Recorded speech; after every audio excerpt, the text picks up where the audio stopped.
Evolution is a term to define only one organism, and that's the self. The self is the universe, the self is the Alpha and Omega, God and infinity. And that's the only thing that evolves, because we are all part of the self. Nothing goes through an evolutionary process alone, or without direct benefit to the whole.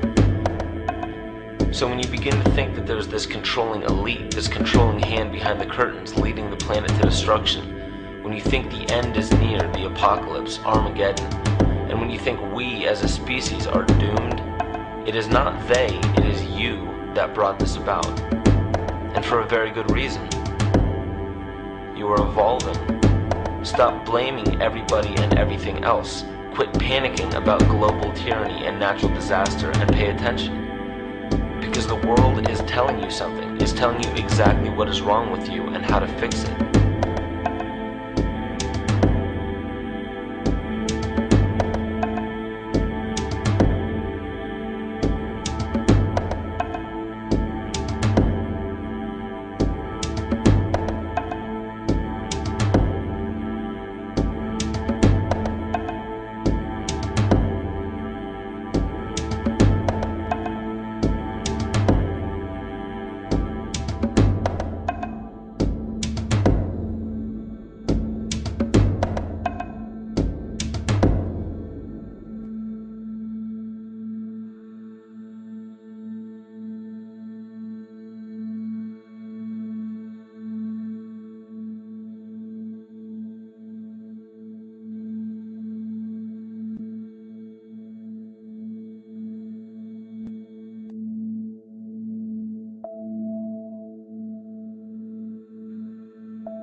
The Earth is believed to have formed 4.6 billion years ago. Within the first 150 million years, it began cooling and releasing gases from the lithosphere, which created the earliest forms of the Earth's atmosphere. Prior to the creation of this atmosphere, the sun's ultraviolet radiation made for uninhabitable conditions. But as the Earth cooled further, water condensed in the atmosphere, and oxygen accumulated, making way for organic compounds. This spawned single-celled organisms, and then plant life. And down through time, the evolutionary chain continued. And then we arrive at a species that does not seem to fit as well as the rest. Homo sapiens' gestation period of 9 months mimics the 3.8 billion year evolution of all life on Earth. The human embryo repeats the evolution of all species. When the sperm and egg unite, this new creation is a single-celled organism. Within hours, this single cell divides and multiplies more rapidly than any other species. 4 weeks later, the embryo begins to develop gills mimicking aquatic life. A few weeks later, it develops lungs and a tail with reptilian appearance. From there, a mammal is recognizable, and then onto a primate form. It then sheds its laguna, which is the embryonic fur, and at last shows the characteristics of a human child. The human body is a community of approximately 50 trillion cells. Everything the body does, the cell does as well. Cells have respiratory and excretory systems. They feed, feel, think, and communicate with other cells.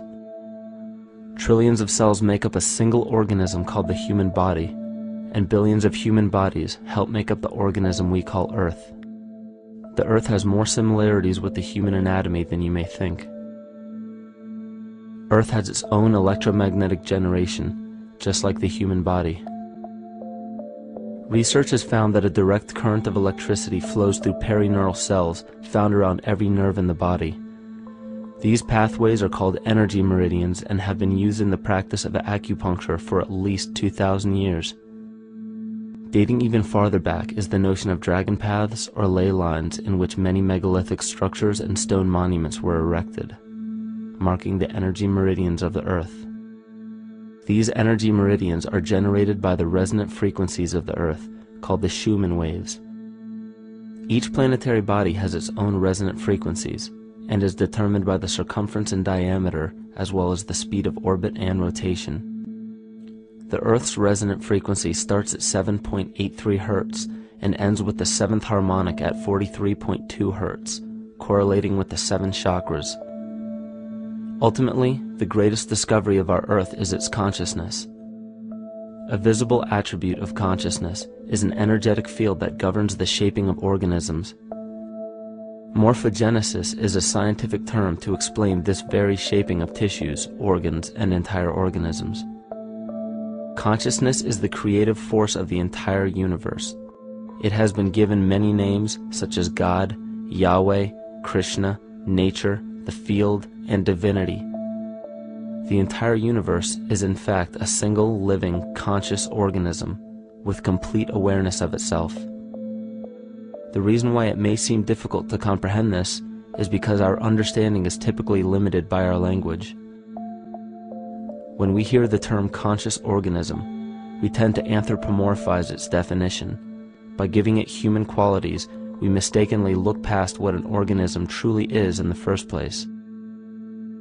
The definition of an organism is any living thing capable of response to stimuli, reproduction, growth and development, and maintenance of homeostasis as a stable whole. Our universe does all of these things.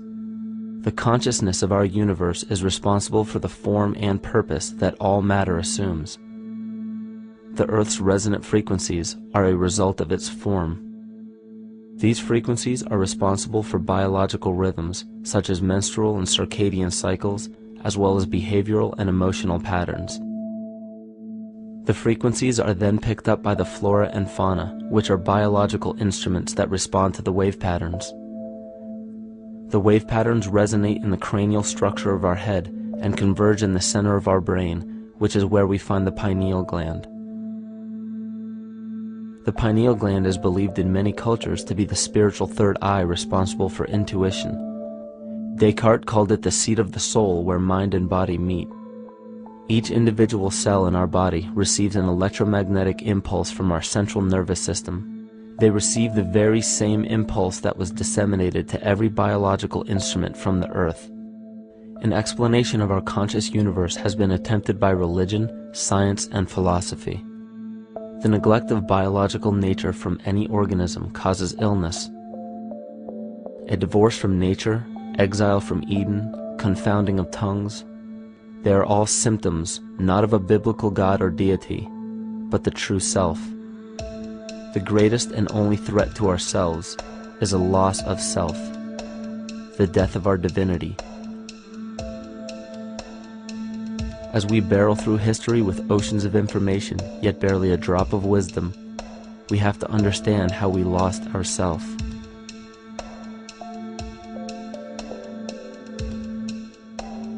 In sacred texts and ancient scriptures left by our ancestors, we find an incredible link between stories of creation, a great flood, the war of the gods, the Messiah dying for the sins of man, end-time prophecies, and similar characters.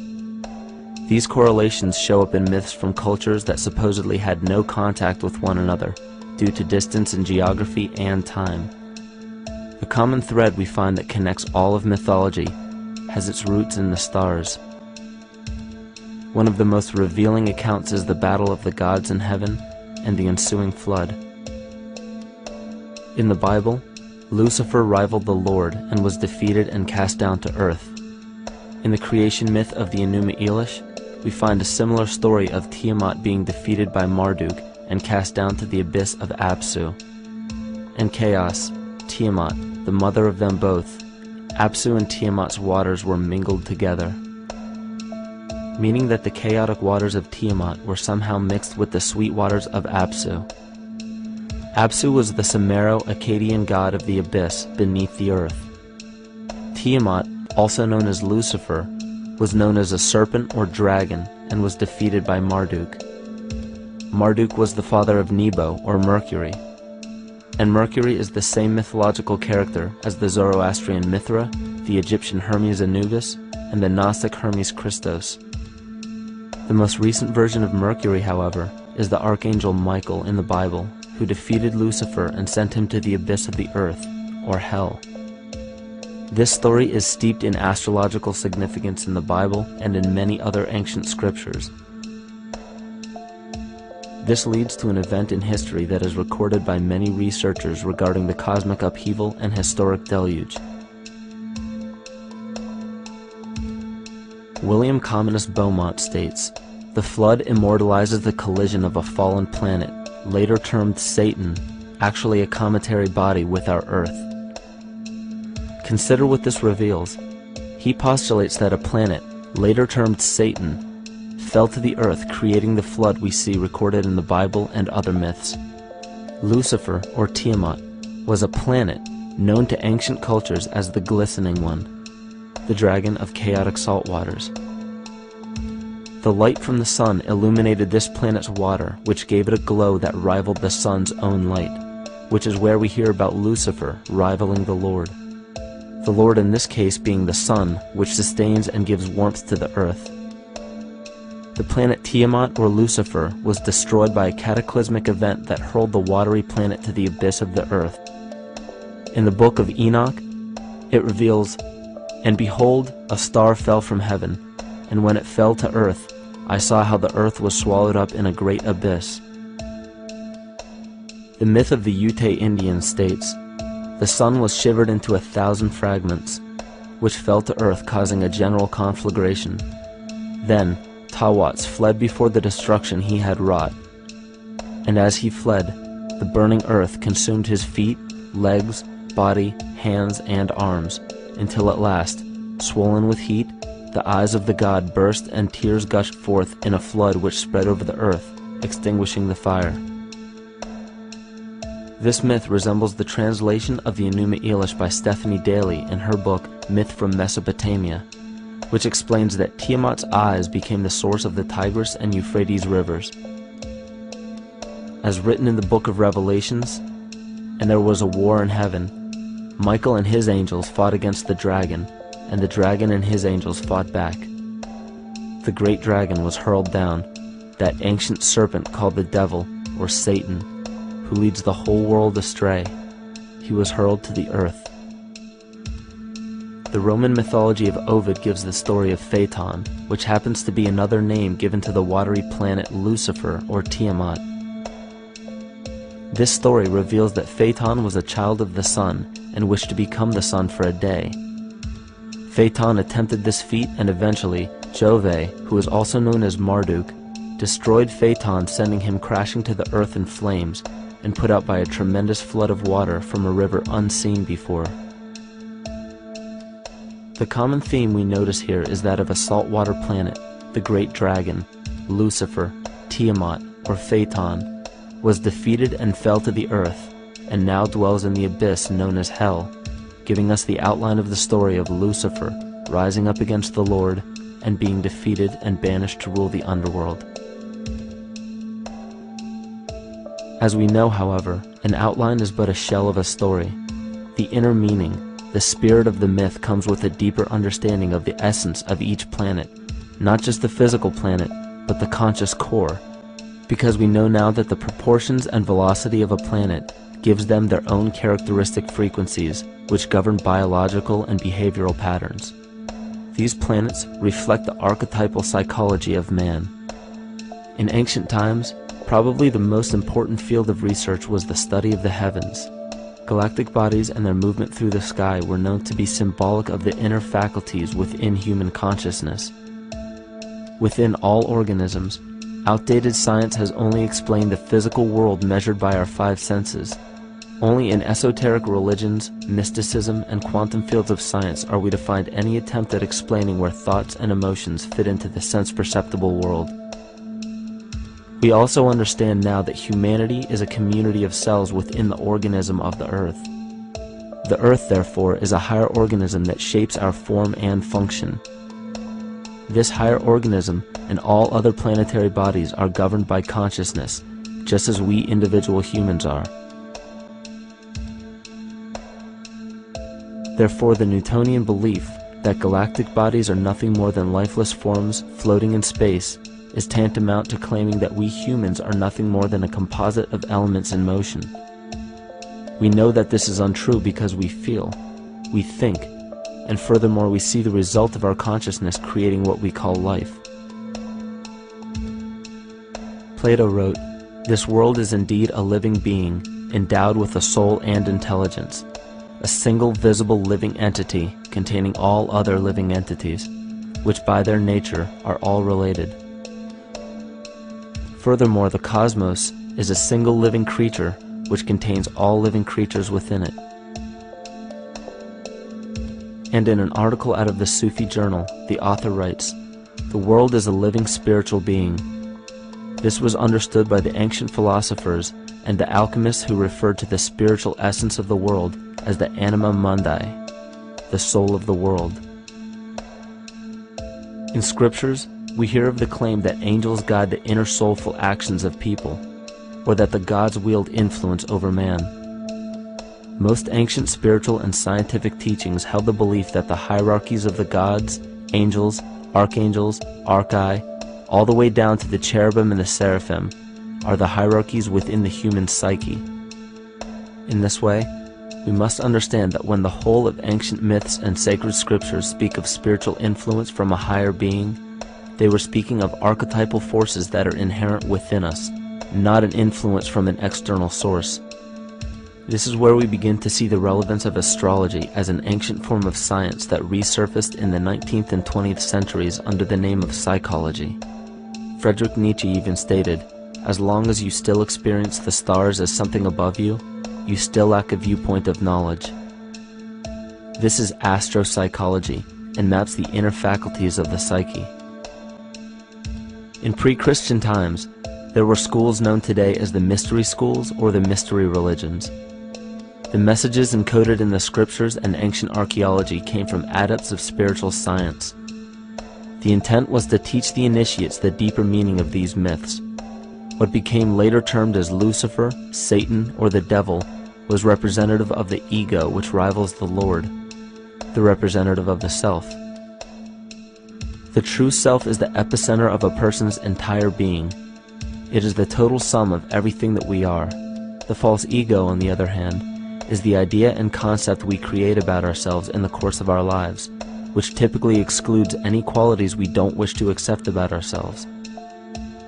However, humanity has been endowed with the freedom to choose either to obey the true self or to give in to the temptation of the vanity and materialism of the false ego. This is the most notable trait that separates man from animal: our freedom of choice, the choice to follow our concepts and ideals or our natural impulses, the choice to sustain nature or to destroy it. This freedom of choice weighs on the fate of the entire organism that we call humanity. Cancer begins with a group of cells within a community that fail to communicate with the conscious signal of the organism. Those cells begin to grow out of control and spread to other areas of the organism.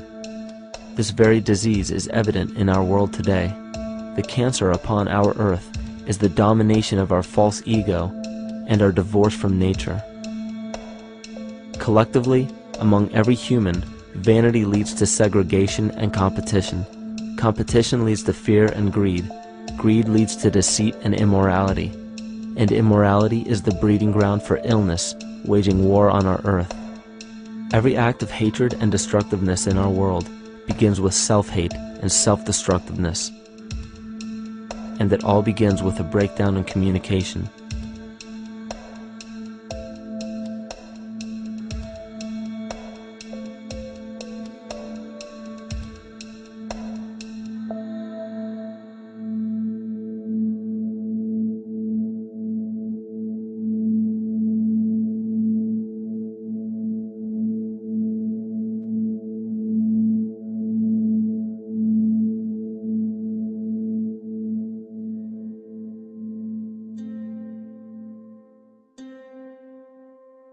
In nature, all that we perceive with our five senses is a result of two fundamental principles. Everything in existence is made of a relationship between vibration and matter. Vibration is a masculine creative force countered by matter, which is a feminine receptive force. Thus begins the principle of duality. We see this duality in ancient myths and philosophies, yet only those philosophies and scriptures that were perverted and raped of the original meaning gave the impression that one polarity was good while the other was evil. The original sages, adepts, and shamans taught that both are necessary, and one would not exist without the other. These two important principles come together to form all things in the universe. This is Kymatica. Even language, logos, the communication of any and all things in nature, depends upon this principle. Pete Peterson, in his works Cymatics, the Science of the Future, stated that nature shows examples of Kymatica in everything. This phenomena is found to be one of the prime forces that moves biological evolution along its path. Dan Winter reproduced an experiment to prove that the ancient languages of Hebrew and Sanskrit, when spoken, create a vibratory frequency that moved matter into sacred geometrical patterns. Upon further investigation, Hebrew, Sanskrit, Aramaic, Arabic, and other elder dialects have older roots in apparent language of Gaelic and quite possibly an even earlier origin. In Swami Murugesu's The Science of Mantra, he claimed that when a person chanted specific words in Sanskrit while filming a burning candle, the intensity as well as the color of the flame would change due to the frequency that the word would emit. This same science has been shown to lower and raise blood pressure. And in his own words, certain sounds can affect their circulation and nervous system. Whatever change such vibrations cause extends to the mind of a person and also to the surrounding atmosphere, causing warmth or coolness. All this can be known by study and shown by practice. This rediscovered knowledge of the science of sound shows that sound is something more than mere vibratory signals. Not only does sound interact with life, but it sustains and develops it. It acts as a conduit of conscious intent between people, societies, and entire civilizations. Yet the psychic illness we endure due to the domination of our false ego is reflected in the collective. Our psychological schism has shut us off from communicating correctly with our inner self, which is exactly how cancer cells within the body operate. In the collective, we have created a language barrier between humanity and the rest of nature, acting as a global cancer. Recorded in history, the efficacy of the ancient languages has been severely uprooted. The alphanumeric translation from Hebrew to English shows a complete reversal of the two languages, giving the cymatic effect unnatural results. Dr. Leonard Horowitz stated in his work on DNA, 1/3 of the sensory motor cortex of the brain is devoted to the tongue, oral cavity, the lips, and speech. In other words, oral frequency emissions spoken or sung exert powerful control over life, vibrating genes that influence total well-being and even evolution of the species. A degradation of language in this case is shown to affect biology. If something as basic and important as language can be degraded and devalued to such a degree, yet never questioned, what else might we be missing? Think of an aspect of your life that dictates the limits of your freedom. Government and law enforcement, insurance and pharmaceutical companies, taxes, building permits, driver's licenses, and more. There are hundreds if not thousands of stipulations, regulations, and boundaries on our freedom. And out of the ones that were just mentioned, how many have you researched to find out whether they apply to you or not? Let's look at the forms of law that we currently acquiesce to.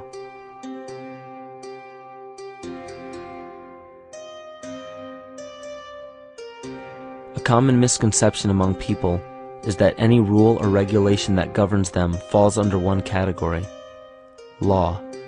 But there are many other forms of law that people abide by without realizing that they simply do not apply to them.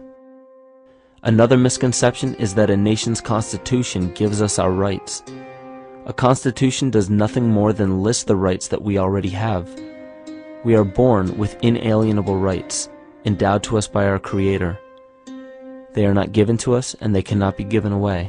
The most a person can do with a right is choose whether to exercise it or not. Maritime admiralty law is what's known as the law of the water. It is superseded by civil law and only applies to those who willingly contract themselves into it. The definition of admiralty law is a body of private international law governing the relationships between private entities which operate vessels on the oceans. Let's look at how and why a form of law that is fashioned to govern corporations, businesses, and vessels has imposed its rule over natural human beings. This is all done through a form of word magic. A simple perversion of language has made it possible to convince people around the world that these alternative laws apply to them. One of the predominant beliefs in modern culture is that licenses, permits, registrations, and other forms of documentation are required to operate motor vehicles, use public roads, build structures and establishments, engage in free enterprise, and much more. Sadly, these beliefs are based on little to no investigation whatsoever, and are false. This belief structure is perpetuated by maritime admiralty law. This form of law was originally created to govern ships docking in foreign nations for the import or export of products and resources. It deals with banking and merchant affairs, not civil affairs. When a product is taken off of a ship and brought into a foreign land, that nation takes custody of the resource and accounts for it with a certificate. That certificate marks the birth date of that product in the custody of the respective nation. Think of why it is supposedly required to have a certificate of live birth in the first place. The Barron's Dictionary of Banking Terms defines a certificate as a paper establishing an ownership claim. So right there, we notice that everyone with a birth certificate is defined as being owned. People are used as collateral with other nations because the U.S. is bankrupt. The United States declared bankruptcy on March 9th of 1933. At this point, the U.S. began taking out loans from a private, non-government affiliated corporation called the Federal Reserve. With no money to pay back the loans, the United States began using the citizens as collateral. All birth and marriage certificates are literally warehouse receipts. Just look at the similarities of warehouse receipts and birth certificates. Both document the date of issue, a serial number, registration number or receipt number, a description of the product, and an authorized informant to notify the appropriate government agency. With all of this information being readily available, the majority of people are unaware of their involvement with maritime admiralty law. This is possible through the manipulation of language. This admiralty law changed the meaning of the word person from a natural living person to a corporation. Driver's licenses, vehicle registrations, auto insurance forms, building permits, gun permits, work permits, tax filing documents, birth and death certificates, traffic citations, and many other forms of documentation that were once believed to be absolutely necessary only apply to persons or corporations. Upon signing such a legal document, you are indirectly waiving your rights under the Constitution and lowering your status to that of a corporation that is created with the same exact name as you. The only way to reconcile your true name from the name of the corporation is to take notice that the corporation has its name in all capital letters. This is known as capitis diminutia maxima. You may take notice that your driver's license, birth certificate, social security card, insurance cards, and more use all capital letters to legally represent the corporation with your name, not you.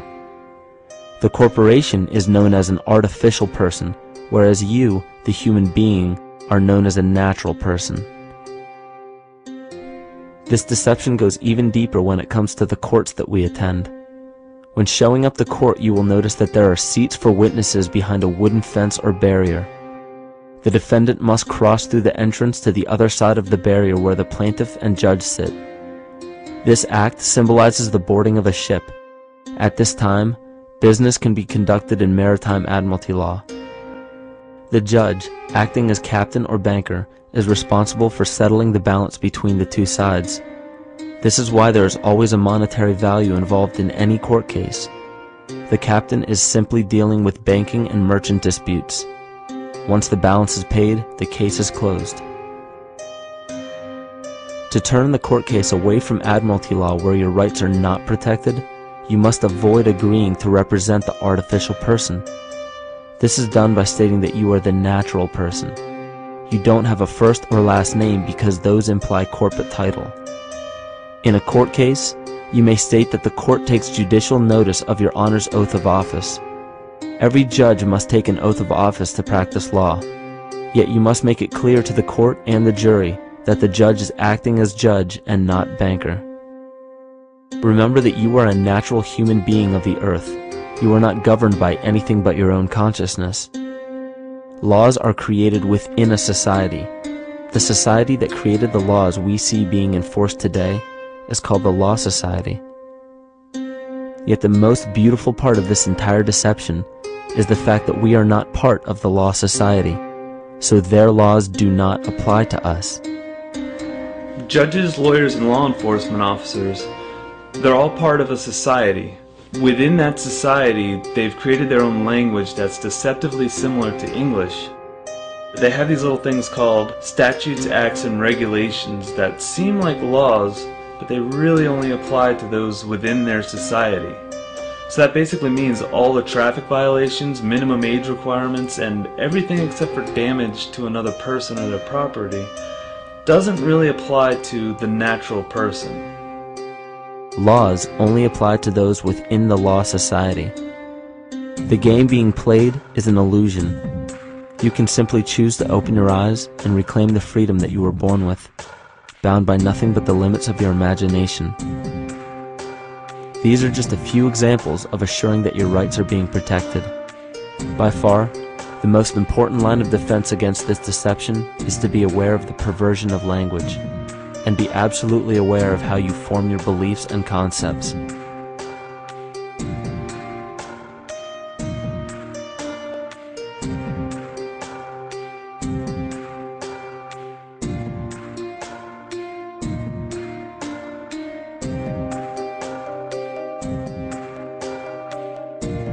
In all forms of the perversion of language, there is a mirror reflection of this in the microcosm of the psyche.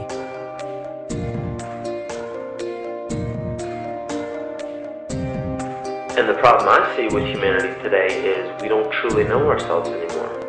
We have the 9-to-5 job, we have the house, the children, the bills, the television, the hobbies, and the errands that we run every single day, and we eventually begin to believe that this is who we are.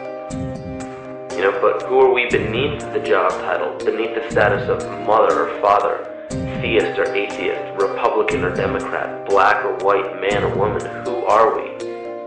Who are we deep down inside? We don't know, because every time we hear an answer that we don't want to accept about ourselves, we deny it. We'll pass it off and project it onto somebody else and judge them for it. This is repression. And we see what repression can do to us on an individual level, but what about on a collective level of humanity? What happens when the whole world refuses to see what they truly are on the inside?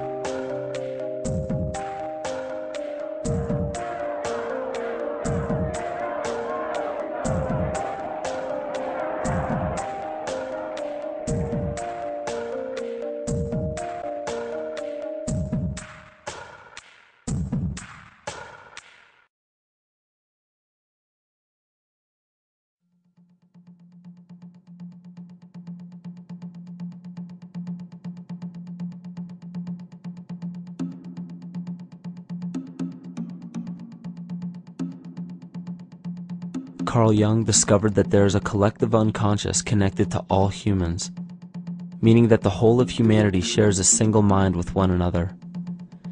This is evident in the world through accounts of shared mythology and symbols, the study of morphic fields, and with the science of kinesiology. This collectivity is a global example of the unconscious mind of the human body, in which trillions of cells share a similar signal. This parasite, called our false ego, requires a continuous flow of sustenance to survive. Food, fuel, and any other form of sustenance is energy. Human consciousness is an electromagnetic field of energy. When this potential energy is utilized, it then releases kinetic energy, which is used to perpetuate the false ego. This scenario occurs in the smallest parasitic organisms, all the way to a collective organism called humanity. A parasite will release chemicals that cause the host to crave the sustenance that the parasite needs to survive. As long as the host is unaware, it will keep feeding the parasite and starving itself. In a similar way, Wilhelm Reich stated that whole societies suffer from a psychosis caused by starving our organic biological impulses. He states that sexual suppression supports the power of the church, which has sunk very deep roots into the exploited masses by means of sexual anxiety and guilt. It engenders timidity towards authority and binds children to their parents. This results in adult subservience to state authority and to capitalistic exploitation. It paralyzes the intellectual critical powers of the oppressed masses because it consumes the greater part of biological energy. Finally, it paralyzes the resolute development of creative forces and renders impossible the achievement of all aspirations for human freedom. In this way, the prevailing economic system, in which single individuals can easily rule entire masses, becomes rooted in the psychic structures of the oppressed themselves. What Reich was showing in this powerful quote is that on a collective level, the suppression of a natural function, whether biological, spiritual, or emotional, will result in an abnormal reaction, a psychic disease. This illness or disease is reflected into the masses through a collective unconscious and acts as an epidemic. Humanity is plagued with an incapacity for freedom, meaning that people en masse lack the ability to govern themselves on a psychic level, and this manifests in the macrocosm as government and organized religious powers, thus opening the throne, our national and individual throne, to anyone and anything.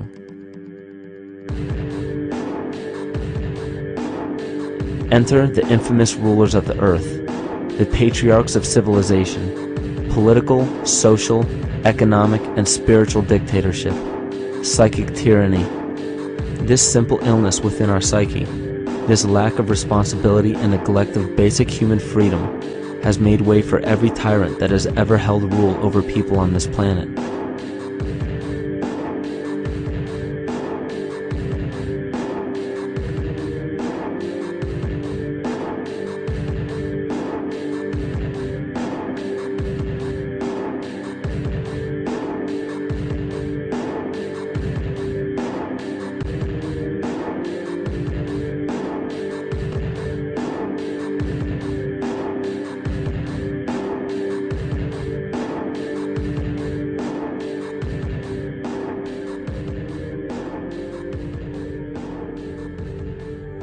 But these oppressive tyrants that are demonized by the masses are no different than us.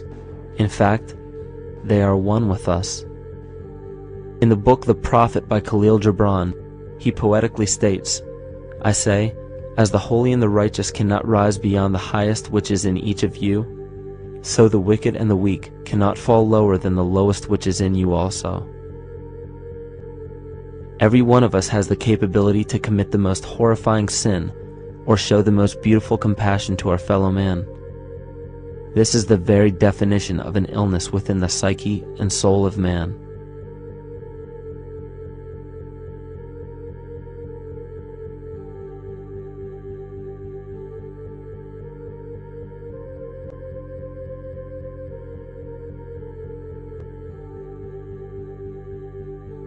Think of any position of power that you believe to be above you.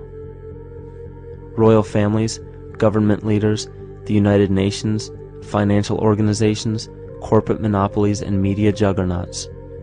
These are all facets of our false ego. They are the physical advent of our own sickness. They require our conscious participation, our conscious energy to survive. Because without our cooperation, without supplying them with the sustenance of complicity, they starve. Their very nature depends on our desire to be ruled, and a typical symptom of the illness among humanity today is our continuous denial of our illness.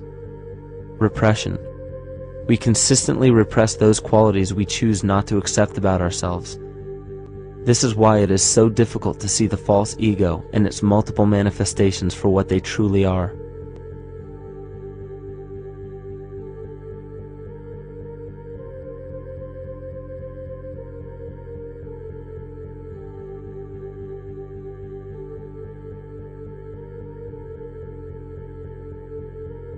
This is the very nature of the false ego.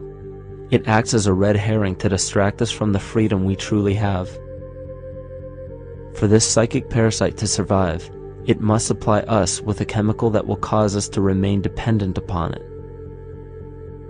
In this case, the sustenance is our conscious energy.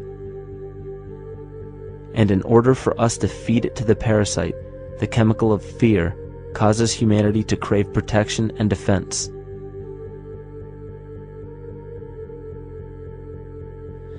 The functions of the body to survive can be broken down to two basic functions for any organism to survive. You have to be able to grow, maintain yourself, take care of your biology, but you also must be able to protect yourself, so that if you're just growing and you can't protect yourself, you'll become food for something else. So the survival involves a balance between growth and protection. Through the history of human civilization and through human evolution, we recognize that our nature is to be in a state of growth, and that our protection is only supposed to be used to, help us out of that threatening moment. You can't be in growth and in protection at the same time. So the significance is, when we see a need of protection, the stress hormones in the body shut off the blood vessels in our viscera or gut, which is the part of the body for growth. Well, the issue is, if you took the blood from the viscera and moved it out to the arms, then you left no blood in the viscera. That means no growth. But you're ready to fight. And when your fighting is finished, then the blood returns back to the viscera and you grow again. But in the world that we live in today, it's 24/7 fear.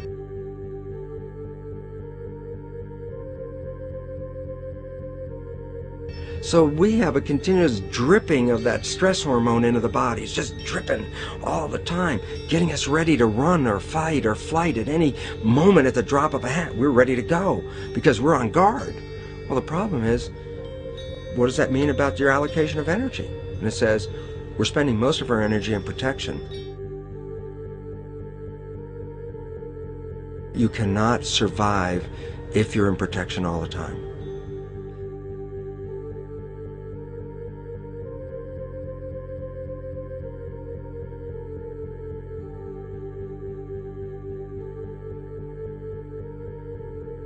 And if the parasite can control the nature of the fear, it can then create a fear among us that only it can defend us against.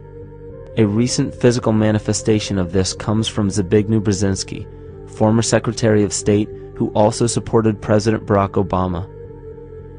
In his book, The Grand Chessboard, he states, as America becomes an increasingly multicultural society, it may find it more difficult to fashion a consensus of foreign policy issues, except in the circumstance of a truly massive and widely perceived direct external threat. Even the Reichsfuhrer of the Nazi Party, Hermann Göring, sums up this game of supply and demand perfectly when he stated, "The people can always be brought to the bidding of the leaders." That is easy. All you have to do is tell them they are being attacked and denounce the peacemakers for lack of patriotism and exposing the country to danger. It works the same in any country.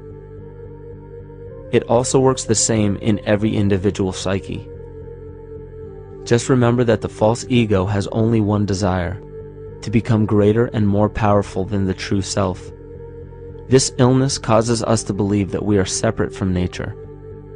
This is why we see such a rise in the dependency of technology. This is why we see such little stewardship for the earth and the environment. And this is why we see bigotry, racism, sexism, and every other form of discrimination possible that leads to crime, violence, wars, and eventually, the global destruction of the organism. This endless state of fear, confusion, and segregation our world seems to live in is a symptom of the false ego creating a false threat.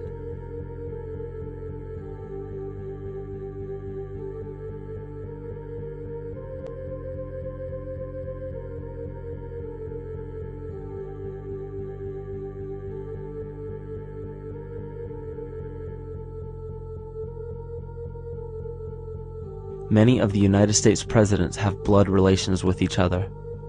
The Bush lineage has blood ties to a great number of former presidents. George Washington, Millard Fillmore, Franklin Pierce, Abraham Lincoln, Ulysses Grant, Rutherford Hayes, James Garfield, Grover Cleveland, Teddy Roosevelt, William Taft, Calvin Coolidge, Herbert Hoover, Franklin Roosevelt, Richard Nixon, and Gerald Ford. Michael Tessarion points out in his work that Bush is closely related to every European monarch on and off the throne, and has kinship with every member of Britain's royal family. Bush's family tree can be documented as far back as the early 15th century. He has a direct descent from Henry III and from Henry VIII's sister Mary Tudor. He is also descended from Charles II of England. And we also find that George W. Bush is a direct descendant of Godfrey de Bouillon. Godfrey was the first king of Jerusalem after he recaptured it from the Saracens, which was the name for the Islamic faith during the Middle Ages. It is interesting to note that the current occupation of the United States in the Middle East was re-established by the same family, George Bush Sr. in 1991, and again by George Bush Jr. in 2003. George Bush Jr. is then found to be a cousin to both opposing candidates of his 2 terms in office, Al Gore and John Kerry. Democratic President Barack Obama also has blood ties with George W. Bush, as well as Gerald Ford, Lyndon Johnson, Harry Truman, James Madison, and the British Prime Minister Sir Winston Churchill. On the opposing side of the 2008 presidential ballot, John McCain is descended from Robert the Bruce, King William I of Scotland, and also Godfrey de Bouillon. Probably one of the most interesting facets of the bloodline relations is the fact that the whole British royal family has descent from the Muslim prophet Muhammad through the Arab kings of Seville. This bloodline was passed through the kings of Portugal, Castile, and eventually down to King Edward IV. This is a very, very different story from what you hear the media pumping out every day, being this idea of lineal superiority. It's completely debunked according to the foremost authority of aristocratic lineage, Burke's Peerage. And this just goes to show that there's the true story, and then there's the manufactured illusion, the front that's given to the public.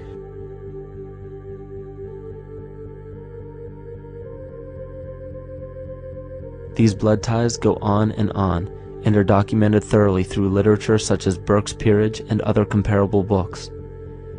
The point of all of this is that we find not just the same people, but the same intent within the people who have held high positions of monarchy, dynasty, aristocracy, and democracy in the past and present, and they are all related by a physical and symbolic link. This bloodline carries the symbol of our illness.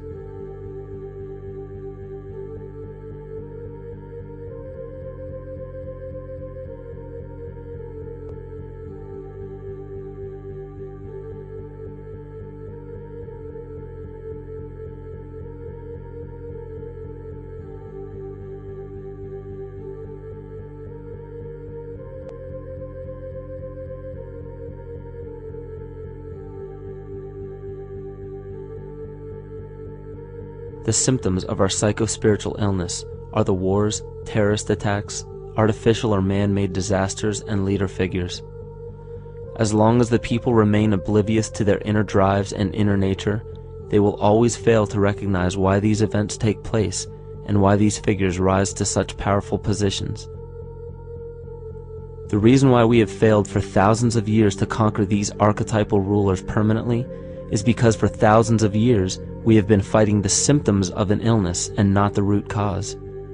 For every corrupt government that falls at the hands of a revolutionary, oppressed people, 2 more will rise in its place every time, because the root cause of a corrupt government does not exist in the individual leading that government.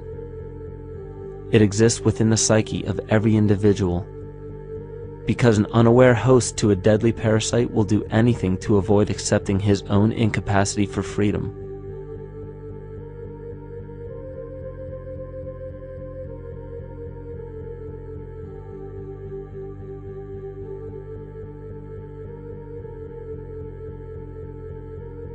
We are so bereft of sanity in this world that those few who simply stop projecting onto others and begin facing their own demons are seen as neurotic. An article written in the 1950s states that studies showed that individuals who had been isolated from their familiar social and cultural environment became neurotic.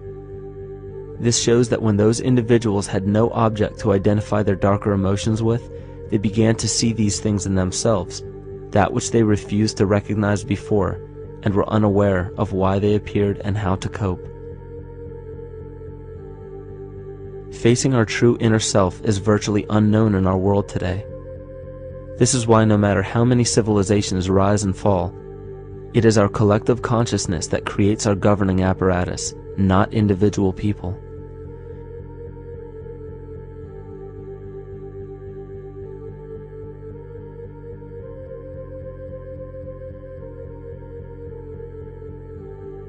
And after countless attempts, you would imagine that people would realize that a physical retaliation may not be the solution. Yet here we are, thousands of years later, with technology that can clone DNA, vehicles that can break the sound barrier and probe the depths of space, and science that can overcome almost any sickness. Yet we still fail to take notice to the importance of thoughts and consciousness. This is the very definition of insanity.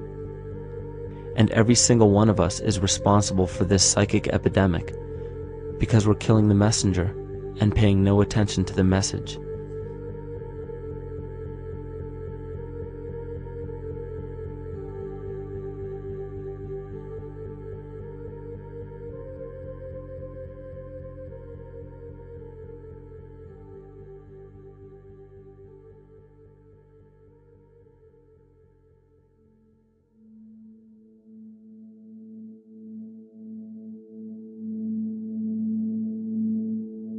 During the 1990s, 3 Nobel laureates in medicine advanced research that revealed the primary function of DNA lies not in protein synthesis as widely believed for the past century, but in electromagnetic energy reception and transmission. Less than 3% of DNA's function involves protein manufacture.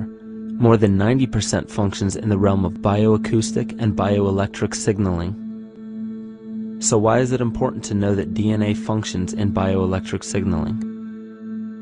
HeartMath Institute has discovered the heart and brain maintain a continuous two-way dialogue, each influencing the other's functioning. Although it is not well known, the heart sends far more information to the brain than the brain sends to the heart, and the signals the heart sends to the brain can influence perception, emotional processing, and higher cognitive functions. The heart also generates the strongest rhythmic electromagnetic field in the body, and this actually can be measured in the brainwaves of people around us. We are quite literally an electromagnetic expression of our highest cognitive function. The behavior of electromagnetism is evident throughout the world as dualism. All matter contains a negative and positive charge, which means organisms are built upon this foundation. The natural homeostasis of any organism is a balance of both polarities. Furthermore, research on emotional energetics shows that the heart's field is a carrier of emotional information and a mediator of bioelectromagnetic communication within and outside the body. Research shows our heart's field changes distinctly as we experience different emotions. It is registered in people's brains around us and apparently is capable of affecting cells, water, and DNA studied in vitro. Fear. The chemical supplied by a collective parasite creates a distinct bioelectric signal given off by the host. This signal is disseminated to the organisms within our community and will grow outward through the entire organism unless it is counterbalanced by an opposing force. Dr. Fritz Alan Popp discovered that the cells in our body communicate through biophotons, which are tiny particles of light that are single units of an electromagnetic field. This communication system within our body also exists between people in what's known as morphic resonance. This was known by the shamans, sages, and adepts of antiquity. These teachings were commonplace in prehistoric cultures. It wasn't by sheer chance that artistic expression and rituals were the cornerstone of every ancient civilization. Art was used as a personal method to exercise the shadow content of the psyche and introduce it to the conscious mind. This was very literally viewed as psychic therapy. Ritual was based around astrological dates. As we've learned, the study of the stars and planets reflect our own astropsychology. The shamans would perform rituals on astrological dates that would correlate with a circadian rhythm or a psychological cycle. These rituals kept the human participants aware of their inner self and prevented the repression of psychological content. As long as people were facing their inner demons and accepting them as their own, they were not collectively projecting them into the physical world. If you bring forth what is within you, what you bring forth will save you. If you do not bring forth what is within you, what you do not bring forth will destroy you. The progeny of our psychological disease began growing rapidly after a series of catastrophes forced the collective into a somatic state of fight or flight. This lowered the immunity of the population by introducing a state of immense stress. Our body becomes more susceptible to illness under stress. In this manner, humanity fell ill when entire bodies of land were swallowed up by the floodwaters. This uprooted many tribes, chiefdoms, and civilizations from their homes, and their ritual practices that were used as a conduit for psychic wellness were put on hold in order to survive the catastrophe and seek new homes. The shamans were spread to many new areas of the world. This information has been suppressed.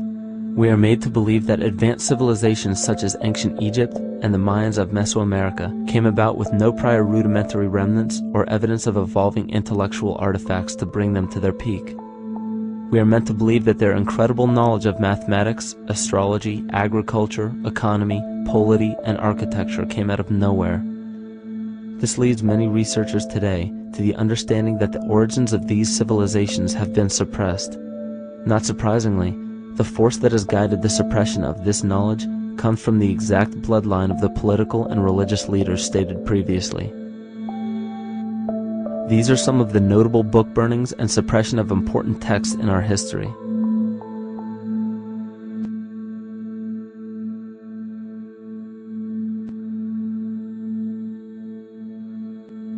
Yet after all of this suppression, there are still remnants of the dispersion of elder civilizations in nearly every country. There is tremendous evidence of ancient cultures visiting North America long before the conventional belief of European colonization. Barry Fell states in his book America BC, there are ancient inscriptions now being reported from nearly all parts of the United States, Canada, and Latin America, written in various European and Mediterranean languages in alphabets that date from 2,500 years ago. William Commonus Beaumont wrote, "The Toltec and Maya civilizations never originated on American soil, but appeared there full-blown, with a well-defined art and system of hieroglyphic writing which possesses affinities with Egyptian. It is found that there are thousands of prehistoric sites across New England and several other northern states showing inscriptions, carvings, and mounds created by Druidic mariners as far back as 800 BC. To suppress this information further, it was not only imperative for the bloodline to burn the documented texts containing true historical information, but to wipe out the cultures that derived from these ancient shamans. The most devastating genocide ever endured was and still is the annihilation of shamanic tribes. We've lost our traditional roots and don't know about ritual. The dragon dances and the ghost dances of the Native American Indians, what do you think that was all about? All the shamans of the world, when they do their rituals, they're doing that. Their work, harmonically through dances, is to strengthen the immune system of the earth. You know, but they've been all murdered. So that was why in the 17th century, exactly the same period I'm talking about, there was an all-out agenda that when you come across indigenous people, you annihilate them. Columbus was sent on his expedition along with agents of the crown to disrupt the lives of the natives and seize mineral resources. He visited every island in the Caribbean, depleting the gold and taking as many slaves of the native Taino tribe as possible. 5 million natives were murdered within 3 years, according to Leah Trabic. Within 15 years, the Arawak tribe of 250,000 was completely wiped out. The population of the United States prior to European contact was greater than 12 million. 4 centuries later, the count was reduced by 95% to 237,000. From 1494 to 1508, over 3 million people had perished from war, slavery, and the mines. Who in future generations will believe this? I myself, writing this as a knowledgeable eyewitness, can hardly believe it. My eyes have seen these acts so foreign to human nature, and now I tremble as I write. Another agent of the false ego bloodline was Hernando Cortés, who decimated the Aztec tribe and plundered their mineral resources. This again was the case through Cortés's second cousin, Francisco Pizarro, who conquered the Incan Empire in Peru. These atrocities are seen throughout Africa, New Zealand, New Guinea, East Timor, and are still seen today in Canada. This was a deliberate attempt to bury any surviving remnants of the ancient world and our true history. It is a naive mistake, however, to categorize and blame everything and everyone involved with politics or religion for this suppression of knowledge. It is only natural for people to crave spiritual understanding when there are so many manufactured missing links and perversions in the spiritual text today. And due to this void of spiritual wisdom, honest and moral people who are simply trying to understand their place in this world become the prime consumer market for those who wish to exploit this vulnerability. The ego is something that is it's insecure. It's something that is in need of control. The ego actually is an inferior thing, but it's trying to act like it is something that is superior. Hence this schism occurs between the ego and between the unconscious or the self. There's a kind of a messiah complex at work here as well, I feel, that we project the savior type ideal on someone, and we expect them to save us, and we're not willing ourselves to kind of deal with this and get to the root of why we perhaps feel insecure, or why we feel we don't have enough power to run our own lives, basically. If we look at the New Age movement, for instance, which is another kind of trap in all of this, where people might end up, actually, they're looking for something so bad that they're taking all these things that are handed to us or to them, but it's not really based on any real understanding. It's still kind of coming from a religious type of perspective. People are genuinely seeking something new. They're genuinely seeking a new type of spirituality, or to better themselves, or to change something, but this is being hijacked. And what they actually do is that they lead you into another type of group mentality or New Age religion, whatever it is, and people still are not able to kind of really break free from that and follow their own journey or their own path, which I think is very important in all of this.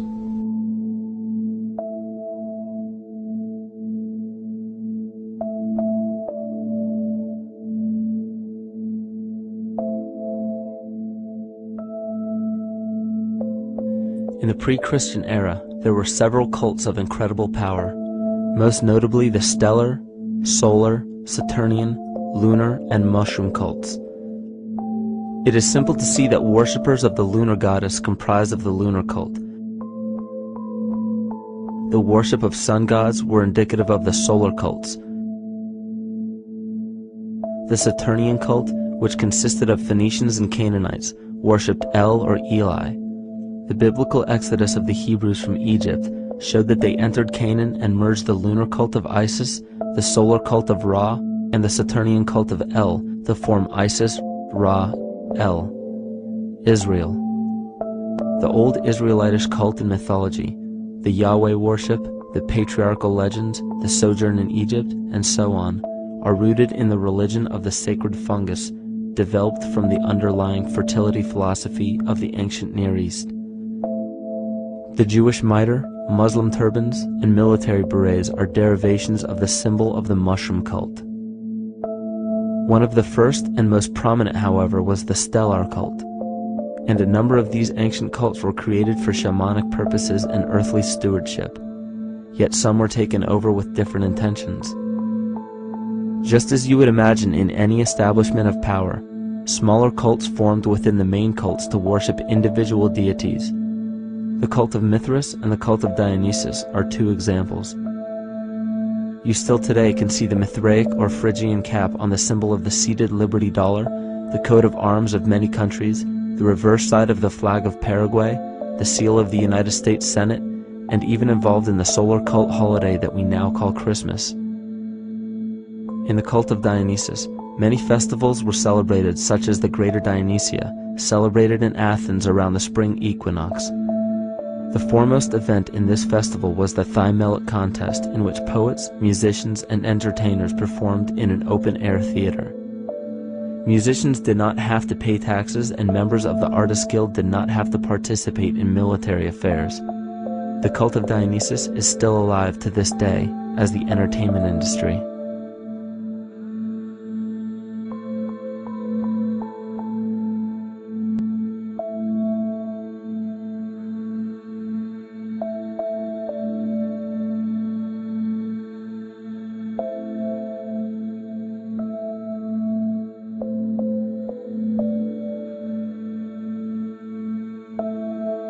These cults still exist in many important positions of power throughout the entire civilized world.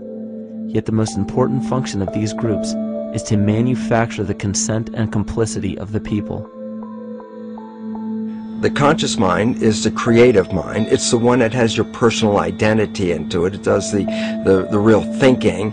And then there's a subconscious mind. Well, there's no entity in it. The subconscious mind is the equivalent of a tape player. It records behaviors, and then at the push of a button plays a behavior. It's automatic. It's a very convenient thing, because then we don't have to relearn all the time. Once you know it, you can make a pattern. The problem is that the basic patterns of belief and behavior that are programmed in the subconscious mind came from our teachers, primarily our parents, our family, and our community. So most people don't even understand how easily we're influenced by our environment. Every person that we encounter, every single situation that we're faced with, every little word that's said on television may not seem too influential to our conscious minds, but your unconscious is designed specifically to let every environmental signal influence you without your awareness. So the question is, are we leading conscious or unconscious lives? And now neuroscience has told us in the unfolding of our lives, only 5% of our life is controlled by our conscious mind, and 95% of the time controlled by the subconscious with programs from other people that were installed in there. And the problem is, it means when those programs are playing, we don't see them. And the skeptics will sit there and say, consciousness, archetypes, astrology? No. We create things with our hands, not our minds. Archetypes aren't physical. They can't influence me. But when you think of the fact that we're only conscious of this small little fraction of our behavior, what we don't realize is that entire countries, entire civilizations that think they're free and independent, but are unconsciously too afraid to be free and independent, they will beg to be governed. And if they can't do it themselves, who do you think will consciously or unconsciously take that responsibility? It usually ends up being that strong, masculine, animus archetypal figure. When we think we're in danger, we're not looking for our mother to nurture us. We want our father to protect us. And right on cue with the age of fear, this age of catastrophe, the age of this parasite, we see masculine domination. And one of the primary conduits for giving our responsibility and our conscious energy away is money. We surely don't want to admit that our dependency on money is flawed, because that would imply that the fault is our own. And God forbid we take responsibility for our lives, so we blame the money. This is the cornerstone of the entire illusion being built around us by the false ego. Money is said to be the root of all evil, yet it cannot be evil because money is only a symbol. Symbols carry only the faith and spirit of the observer. This means that the symbol of paper money evokes and surfaces the evil intentions and inherent flaw of our false ego. Money only exists because we agree to accept it as valuable. And to further illustrate our incapacity for freedom, we've given the control of our faith-based money to a private corporation instead of the federal government.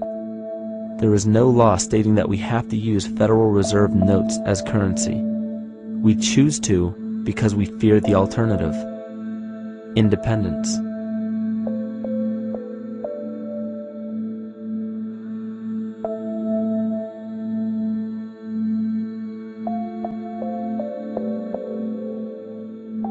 But it's not even really about money, it's about energy, because money is simply this material thing that allows billions of people to crave just one thing and put their energy into the same thing.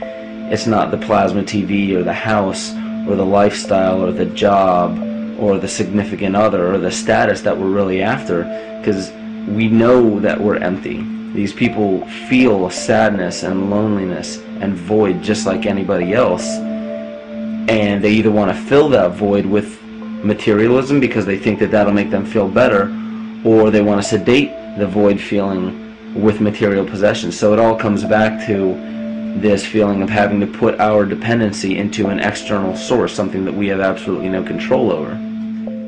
What we're seeing right now is with all the competition of each other destroying each other, wars, competing for material existence, raping the planet and tearing it apart to get some pieces of it to hold in your hands and say you won the game. Every one of those moves is destructive not just of the planet but of human civilization, because human civilization will thrive with cooperation and will die with competition. And if you operate from these truths, then you end up with the extinction that lies before us. You see, we all have demons, so to speak. We all have inner demons in our lives, but we expect to see devilish monsters or dark apparitions when you think of a demon, kind of like what you'd see in the cinema. But our demons are really the people in our everyday lives, the people that we argue with, the people that we envy or hate, the ones we physically or emotionally harm in some way, shape, or form. And it's not because we envy or hate qualities in these specific people as much as we hate the fact that they remind us of ourselves. They reflect qualities about ourselves that we wish we had more of, or that we wish we didn't have at all. So what do? We alleviate that pain not by fixing or fighting our own demons, but by harming the people that remind us of our demons, by harming the people that remind us of the things that we don't like about ourselves. And when we become frustrated that we're not in control of our emotions because we don't really know what's affecting our emotions, we take it out on others. We take it out on absolutely anything else that can show us or act as a catalyst for our hatred. And so we do the same thing to animals. Animals are perfect because they can't defend themselves. It's a perfect catalyst for our inner aggression, our confusion, our hatred. Just take it out on something absolutely helpless. Just imagine how unconscious a person has to be of his or her actions to torture or mutilate or brutalize any living thing.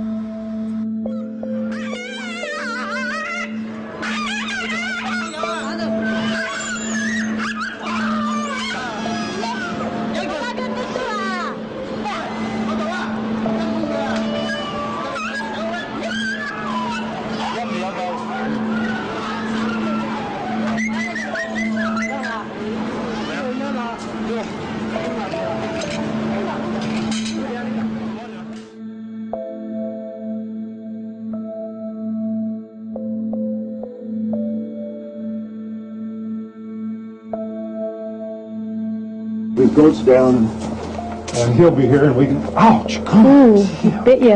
Look at his tail. Is it common with their kits, maybe? He's a big guy. That's a real. Think of the lack of compassion you must have towards life in general to be able to feel no semblance of sympathy towards entire populations, let alone just individuals or individual animals, entire populations of a species that are bred specifically for the purpose of commodity. But I'll tell you what's even more dangerous is not so much the people carrying out this cruelty, because that's already been established. That form of hatred and cruelty has already been established and it's already known. What I'm really worried about is the people who are against inhumanity, the people who are against animal cruelty and feel self-righteous enough to think that it's justified to inflict harm or even wish harm on these people. Because those are the people who take unconscious cruel behavior to a whole new level of conscious cruel behavior that's perfectly acceptable in their minds, because they feel that it's their job to bring other people to justice, like they're an authority figure of some sort. Those are the people who will have a much harder time figuring out why they harbor so much inner hatred and resentment. They don't seem to realize that it's just another form of the same exact hatred. So to keep from facing our inner demons consistently, what do? When we begin to realize, hey, wait a minute, maybe it's not alright to inflict harm on any other living thing, then the ego has to come up with a more esoteric form of cruelty to trick us into displaying the same form of self-hatred, the same indignant attitude, but just in another way and towards another group of people. But the emptiness will always find a way back in, and people will always start to feel restless again, no matter how many times they transfer blame to yet another person or yet another group. We need chaos in our lives. We crave destruction. We beg for catastrophe. Because if we don't have these things to act as a form of exorcism or a catalyst for us, we start to notice these things in ourselves, and that's what we don't want. You see, we can deal with wars. We can deal with terrorism. We can deal with stock market collapse and economic collapse. We can deal with these things. But once we start to notice this chaos within ourselves, that's what we're really afraid of. We'll take 1,000,000 September 11ths over one moment of true insight towards our self-hate.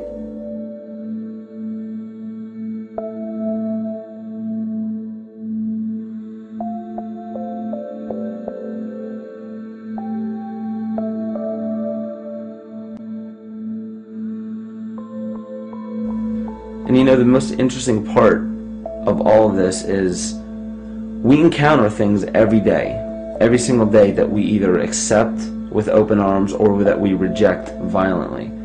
The interesting part is not really what we're accepting or rejecting as much as what it is inside us that makes us feel compelled to a certain thing or repelled from a certain thing. There's this fundamental dual behavior of muscular strength or weakness, attraction or repulsion.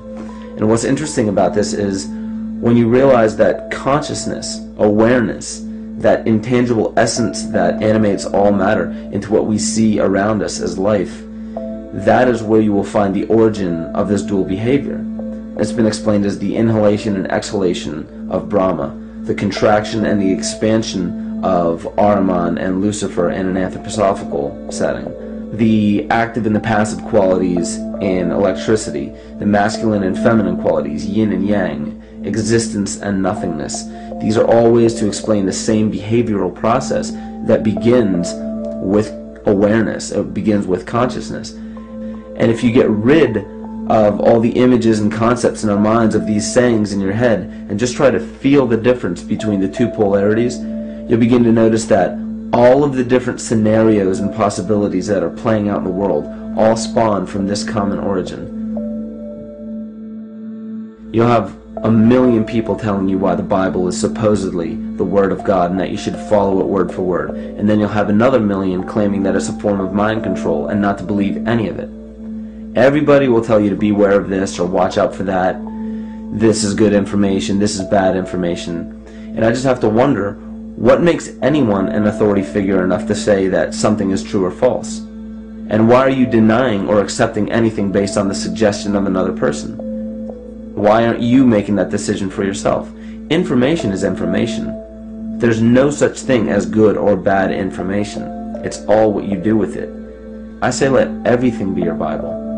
Give every piece of information, every person, every event or scenario or situation an honest and open mind. Because then it's your responsibility to respond to it in the way that you choose. Not following the herd, not following convention, it's your responsibility. And that's the point when, no matter how many people tell you you're wrong or right, you're not dependent upon their approval. If we at least question our own actions, question our own thought process, and make a conscious decision to what we feel is right every single day, that's what I believe to be divinity. That's true shamanism. And that, to me, is what it really feels like to be alive.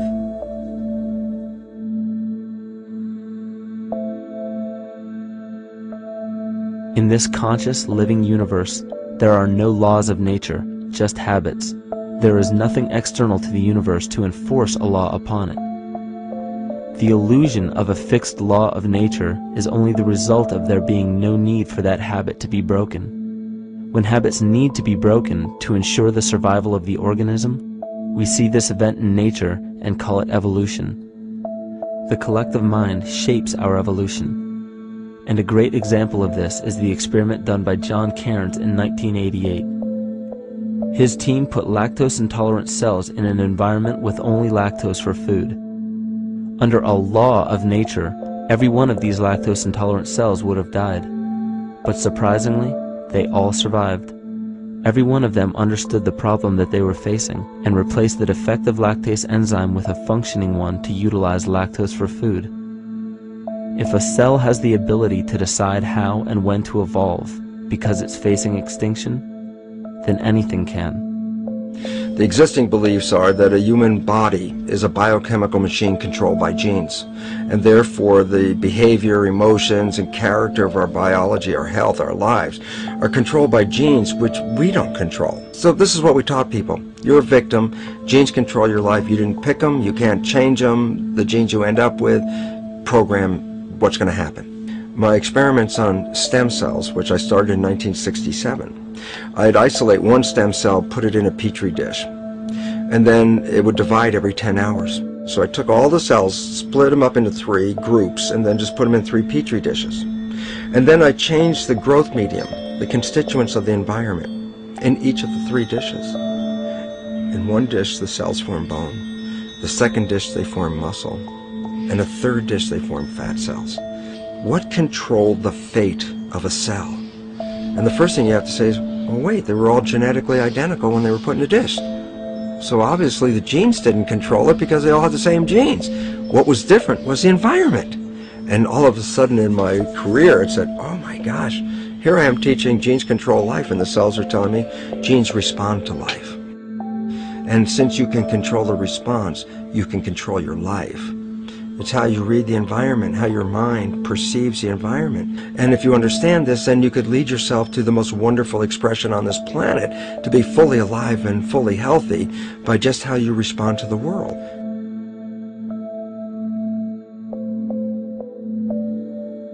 In the face of financial collapse across the world, political and religious wars raging tirelessly, and an ever-growing feeling of being lost and void of meaning, there is a great amount of energy being pushed to the surface of the collective mind. Evolution does not come about gradually.